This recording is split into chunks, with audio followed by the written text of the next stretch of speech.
이번에 임장을 다녀온 곳은 광명역 인근의 신축 아파트입니다. 이곳 광명역 인근의 신축 아파트 단지도 최근 서울 수도권 및 전국적인 경기 침체에 따른 부동산 하락장을 피하지 못하고 있습니다. 광명역은 KTX와 지하철 1호선이 지나는 라인으로 광명역 인근 개발과 함께 도합 5,000세대, 6,000세대급의 신축 아파트가 들어선 지 이제 5년 전후입니다. 그 중에서도 이번에 임장을 다녀온 아파트는 광명역 인근에서 가장 비싼 광명역 유플래닛 대시양 아파트입니다. 광명역 유플래닛 대시양 아파트는 광명역에서 가장 가깝고 중심지이며 단지 안에 큰 상권을 품고 있어서 생활이 매우 편리한 아파트입니다. 뿐만 아니라 외부에서도 많이 찾아오는 광명 코스트코와 이케아, 롯데 아울렛까지 모두 인근에 위치하여 도보권에서 필요한 모든 생활 편의시설을 누릴 수 있는 좋은 아파트입니다. 광명역 인근의 아파트에 대한 분석 시작에 앞서서 채널 구독과 영상 좋아요 부탁드립니다. 여러분의 구독과 좋아요를 바탕으로 앞으로 더욱더 다양한 현장의 실제 분위기를 전달드릴 수 있도록 하겠습니다. 광명 유플래닛 대시양 아파트의 시세 변화를 먼저 살펴보겠습니다. 광명역이 위치한 광명시 일직동 일대는 2015년 전후로 분양되어 2017년 본격적인 입주가 시작되었는데요. 당시 84 타입 30평대 기준 분양가는 4억 전후 수준이었습니다.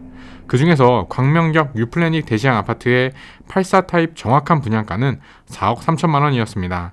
이후 거래될 때마다 시세가 오르면서 2021년 6월에 최고가인 15억 2천만 원을 돌파하였습니다.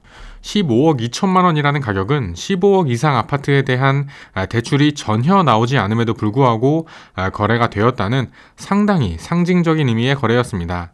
그러나 15억 2천만 원 그 거래 이후로는 계속해서 거래가 없다가 올해 들어 다시 13억대로 가격이 가라앉았습니다. 요약하면 광명역 유플래닛 아파트는 2015년도에 4억 3천만 원에 분양하였고 2021년에 15억 2천만 원으로 올랐다가 최근에는 다시 13억, 14억대로 가격이 다소 하락한 모습입니다. 물론 작년보다는 가격이 다소 주춤한 모양새이지만 여전히 최초 분양가 대비 약 10억이 넘는 시세 상승입니다. 2015년 분양 당시에도 약 40대 1에 가까운 경쟁률을 기록한 인기 단지였습니다. 물론 분양 당시의 가격은 4억 3천만 원으로 상당히 저렴한 편이며 따라서 경쟁률도 40대 1에 가깝게 나올 만큼 인기가 많은 광명역 일대의 아파트입니다. 하지만 광명역 인근은 장점이 확실한 만큼 단점도 확실한 입지입니다. 먼저 지리적으로 보았을 때 광명역 그리고 광명역 인근의 신축 아파트 단지는 상당히 섬과 같은 입지입니다. 외부와 단절되어 있는 느낌이 강하며 생활 편의시설이 크게 부족하지는 않지만 그렇다고 외부와의 유동성이 좋은 입지는 아닙니다. 기본적으로 KTX는 광역교통망입니다. 서울 수도권 안에서 이동을 위해서는 대중교통을 이용해야 되는데 광명역에서 이용이 가능한 대중교통은 1호선입니다. 그리고 1호선도 사실 배차 간격이 거의 1시간에 한 번꼴입니다. 광명역에서 1호선을 타면 일자리가 많은 가산 디지털 단지 노량진과 용산까지 모두 30분 안쪽으로 도착이 가능합니다. 하지만 배차 간격 자체가 1시간에 한 번꼴이라 이용이 용이하지 않다는 것이 큰 단점입니다. 따라서 대중교통 이용에는 이러한 한계점이 있으며 자가용을 이용한다고 하여도 대부분 광명역 인터체인지를 이용하게 되는데 출퇴근 시간에는 말할 것도 없이 막히고 주말에는 광명 내 인구뿐만 아니라 이케아, 코스트코, 롯데 아울렛 등을 방문하는 인파로 인해 광명역 IC 자체가 상당히 막힙니다. 이처럼 광명역 인근은 살기에 크게 불편한 것은 없지만 반대로 외부와의 연결성은 상당히 막혀있는 섬 같은 입지라는 것이 큰 단점입니다. 무엇보다도 큰 문제는 바로 학군입니다. 광명역 인근의 신축 아파트 총 세대수는 약 5,000세대가 조금 넘는 수준입니다. 유플래닛 광명역 대시양 아파트 1,500세대, 광명역 서빈플레이스 1,430세대, 광명역 푸르지오 640세대, 광명역 파크자이 875세대, 광명역 센트럴자이 1,005세대입니다. 5,000세대 자체는 큰 규모이지만 5,000세대 단독으로 하나의 도시, 하나의 생활권을 형성하는 것은 거의 불가능한 수준의 규모입니다. 5,000세대의 단독 규모로는 학교가 많이 생기거나 혹은 괜찮은 학원가가 생기기 어려운 수준의 규모입니다. 광명역 인근에는 빛가온 초등학교가 있는데 광명역 푸르지오 아파트에서만 가까울 뿐 다른 아파트에서 통학을 하려면 모두 큰 길을 한두 번씩 건너야 합니다. 특히나 광명역 인근으로 고속도로 진출입로가 있으며 광역버스 등 큰 차량이 많이 다니는 큰 길이므로 초등학생 통학에는 확실히 불리한 입지입니다. 빛가온 중학교 역시도 메인 아파트 단지와는 상당히 동떨어져 있는 중학교이며 고등학교는 도보권으로 통학이 가능한 고등학교가 없습니다. 상황이 이렇다 보니 광명역 인근에는 학원들이 몰려있는 학원가도 없기 때문에 많은 경우 하안동이나 철산역 인근으로 아이들이 학원을 가야 합니다. 성인들은 운전 조금 고생을 하거나 적당히 대중교통 타고 왔다 갔다 하면 괜찮지만 학군 측면에서 아이들을 키우기에는 많이 불리한 입지가 광명역 인근입니다. 사실 원래 광명은 7호선 철산역과 광명 사거리역을 중심으로 하는 광명 구도심이 메인 입지입니다. 7호선 철산역과 광명 사거리역은 가산 디지털 단지의 배후 수요지로 현재 많은 재건축과 재개발이 진행 중인 입지입니다. 역사가 오래된 입지인 만큼 철산역과 광명사거리역을 중심으로 하안동의 주공 아파트를 비롯하여 오래된 구축 아파트와 오래된 주택들이 밀집하여 있습니다. 이곳을 중심으로 수십 년에 걸쳐 쌓여온 광명의 생활 인프라가 모두 누적되어 있습니다. 상대적으로 보았을 때 광명역 인근의 아파트는 이제 개발이 시작되고 있어서 아직은 인프라가 쌓인 것이 부족합니다. 또한 광명역 인근 전체 아파트의 세대수도 6,000세대, 7,000세대 수준이므로 한 세대당 3명이 산다고 해도 어림잡아 2만 명 정도 되는 규모입니다. 지방이라면 2만 명도 큰 인구이지만 서울 수도권에서 2만 명 인구로는 인프라 자체가 다양하고 촘촘하게 들어오는데 한계가 명확한 수준의 인구입니다. 적은 인구로부터 비롯되는 단점도 있지만 신안산선을 제외하면 이렇다 할 큰 호재도 마땅히 없는 것이 광명역 인근의 현실입니다. 물론 신안산선이 들어온다면 서울의 중요 일자리인 여의도까지 단시간에 출퇴근이 가능해지는 것은 아주 큰 호재입니다.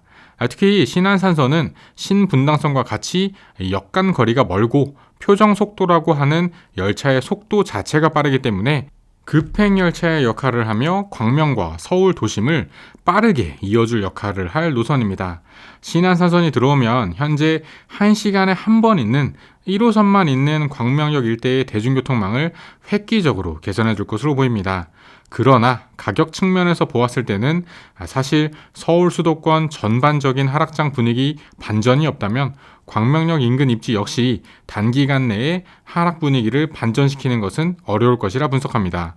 이렇듯 광명역 인근의 신축 아파트 입지는 장점도 명확하지만 단점도 확실한 입지입니다.